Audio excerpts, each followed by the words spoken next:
Morning guys. For today's videos, a day in my life in our farm. So mag-ground weeding ako sa mga saging. Thank you Lord. Thank you Lord sa ulan po. Yun, lilinisan ko ang bawat puno. Tatanggalin ko ng mga damo para pag nag-abono kami, manunuot talaga ang abono sa ugat, no?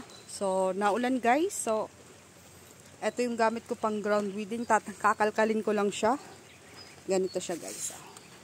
Example, kakalkalin ko siya ng ganito. Tatanggalan kong bawat gilid dyan ng damong. Pabilog siya para ilalagay ko yung abono. So, marami pa. Ayan guys. Dami pang work.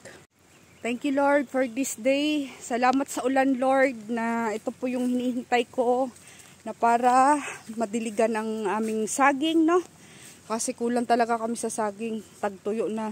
Pero salamat Lord God, dininig niyo po yung panalangin ko na sana umulan. Thank you Lord for this rain. Salamat Lord sa iyong pagkamaayo, napakabuti niyo po sa amin. Thank you Lord sa blessing, sa biyaya. Thank you Lord. Mag-work muna ako. Guys, eto na guys. Dami pa. Di pa ako tapos. Marami pa akong tatrabahuin. So, ilalagay ko yung cellphone dito.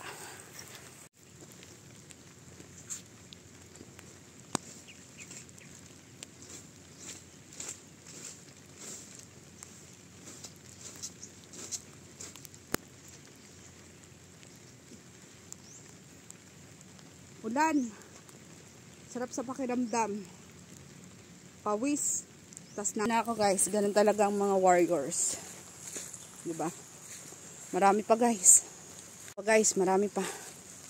Hindi pa tapos dito mag grass cut. Paano nasira ang grass cutter namin. Natanggal yung tali. Ayun. May puso na naman ng saging dun guys. Ang dami na naming puso ng saging. Thank you Lord. Marami pa dun. Marami pa.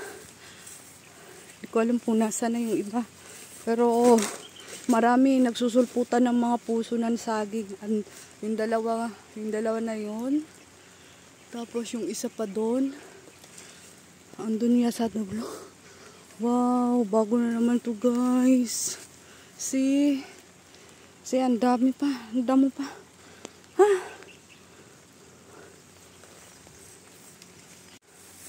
Diba? Ganito ang trabaho namin sa farm. Walang arte. Napuputikan kami. Okay lang yan kasi this is blessings na. Blessings ni sa atong kinabuhi. Sa atong life. Huwag tayong mapagod. Kahit maliit na bagay na trabaho, nakakapagod man yan o hindi. Magpasalamat pa rin tayo sa ating Panginoon na binigyan tayo ng lakas. Yes. Hindi tayo pinabayaan sa kahit anong gagawin natin. Kahit saan man tayo magpunta. Diba? Andyan si Lord palagi sa atin. So, I'm very thankful sa ulan na binigay ni Lord sa amin dito sa bukid. Marami pa pong saging guys. Ayan guys. Ayan. Natanggalan na ng puso yan. Tapos may isa pa doon. Ayun. Nakita nyo guys. Maliwanag eh. Or madilim yata. Parang nagugutom na ako guys. So I need to eat. I think natapos ko na kalkalin tong mga puno ng saging, no? Para ready na kami for this week sa abono. Ay, meron pa palang natira. So, ito pa. Ito kayo. Ito pa kayo guys. Saglit lang.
Ah, bawal mapagod.